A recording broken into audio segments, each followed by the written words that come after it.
Saudara Direktorat Reserse Kriminal Umum Polda Lampung mengungkap dugaan penimbunan bahan bakar minyak bersubsidi di 3 gudang di Kabupaten Pesawaran. Total BBM yang disita dari ketiga lokasi mencapai 203 ton. Polda Lampung membongkar gudang penyimpanan BBM bersubsidi di 3 lokasi di Desa Sukajaya, Lempasing, Kecamatan Teluk Pandan, Kabupaten Pesawaran. Polisi menangkap 32 orang pekerja gudang termasuk supir dan kernet serta 203 ton atau setara dengan 203.000 liter dengan kerugian negara sebesar 160,7 miliar rupiah. Penyidik Polda Lampung masih terus melakukan pengembangan kasus.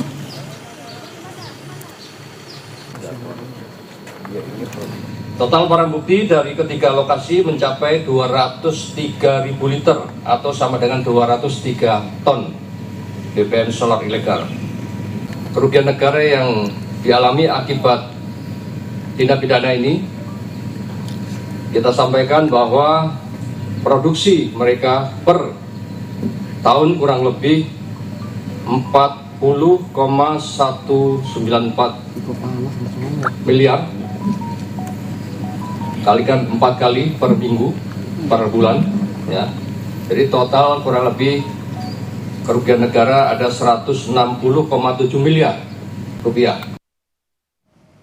Lebih lanjut terkait kasus penimbunan BBM solar, kita berdiskusi dengan Kombes Heri Rusyaman di Reskrimsus Polda Lampung. Selamat malam, Pak Heri, apa kabar? Selamat malam, Bapak Len. Selamat malam, selamat malam juga untuk pemirsa Kompas TV. Iya, Pak Heri, jadi ini awal pengungkapan kasusnya dari mana? Jadi Polda Lampung, khususnya di jajaran di Krimsus Polda Lampung, kita mendapatkan informasi bahwa ada diduga tempat yang jauh dari permukiman penimbunan BBM bersubsidi yang diduga dilakukan oleh beberapa oknum masyarakat. Dan alhamdulillah kita menurunkan tim bersama gabungan dari Krimsus, dari Brimob, dan Propam, dan Reskrim dan alhamdulillah kita mendapatkan 3 lokasi titik yang kita ungkap, dan alhamdulillah dengan jumlah barang bukti yang sesuai dari yang dilaporkan Bapak Kapolda secara press release tadi siang, sekitar 203 ton BBM yang terdiri dari BBM jenis solar yang hasil olahan, dan ada juga BBM jenis solar yang murni datang atau yang diduga berasal dari SPBU yang ada di Polda Lampung, di wilayah Lampung. Ya, ini jumlahnya fantastis Pak Heri, 203 ton. Ya, nah ini sebenarnya penumpukannya ini sudah berlangsung berapa lama? Apa semenjak kemarin sempat saat adanya isu harga BBM akan naik atau bagaimana?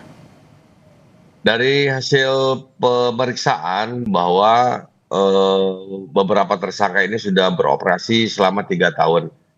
Dan untuk operasi per minggunya diduga seperti yang kita ungkap hari ini, bahwa per minggu mereka menyalurkan atau menampung BBM ilegal ini sebanyak 200 ton.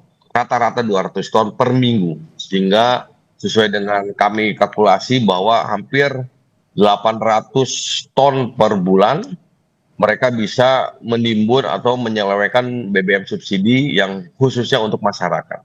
Ini akan disalurkan kemana Pak penimbunan ini?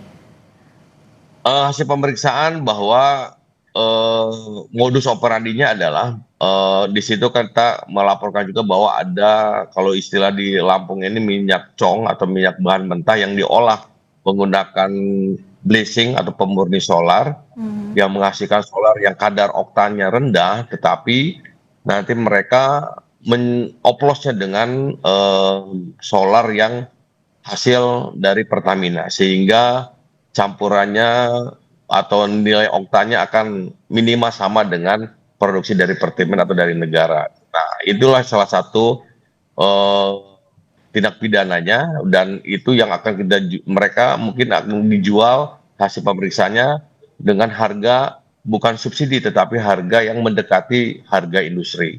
Hmm, Sehingga oke. mereka mendapat keuntungan yang luar biasa. Oke, dan dari hasil penyelidikan sampai saat ini sudahkah ketahuan siapa pemilik gudang dan siapa yang terkait dengan kasus ini sudah ditetapkan tersangka, Pak? Siap.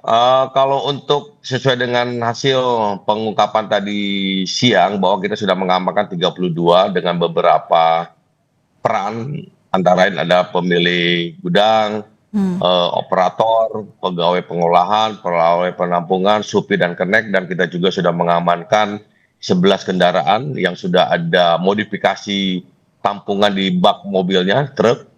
Terus ada beberapa juga tandon. Tandon itu tempat penyimpanan BBM yang rata-rata 1 tandon itu kurang lebih 1 ton. Sehingga kita temukan di sana ada 117 tandon yang berisi BBM murni solar yang diduga hasil dari penyelewengan distribusi dari SPBU, kurang lebih 117 ton, dan ada sekitar 80 ton lebih BBM yang hasil olahan yang pemakaian diolahkan oleh pegawai atau oknum tersangka ini mengolah dari bahan minyak mentah menggunakan proses blazing sehingga mendapatkan menjadi solar yang kadarnya kurang baik untuk dipakai untuk masyarakat. Oke, terakhir Pak, apakah pengembangan kasus ini bisa menyasar adanya terduga pelaku lainnya yang mungkin saat ini masih diduga bisa terlibat dari keterangan-keterangan yang nanti dikumpulkan dari 32 tersangka ini? Tentu kita akan mendalami, bahkan akan melihat benefit ownernya yang istilahnya pemodalnya, bahkan Ya. yang merasakan keuntungannya, karena dilihat dengan ada modus operandinya dari gudang menggunakan 3 kapal sebagai alat pelangsir ke kapal seperti LCT. Nah, kita duga juga bahwa minyak ini tidak hanya disebarkan atau disalurkan atau dijual secara ilegal di Lampung, tetapi kemungkinan besar juga ada penjualan yang keluar dari Provinsi Lampung, mungkin bisa ke daerah Jawa atau mungkin ke Pulau Kalimantan. Kita akan kejar terus, kita beberapa data juga terkait alat Baik. angkut kita sudah mendapatkan, agen juga sudah kita dapatkan datanya, kita tinggal pengembangan, ya mudah-mudahan ke depan yang merugikan negara ini, oknum-oknum yang merugikan negara kita bisa ungkap dan kita bisa berikan sanksi pidana sesuai dengan aturan yang berlaku. Ya, jangan sampai negara dirugikan, apalagi rakyat yang kena imbasnya. Terima kasih sudah berbagi informasi.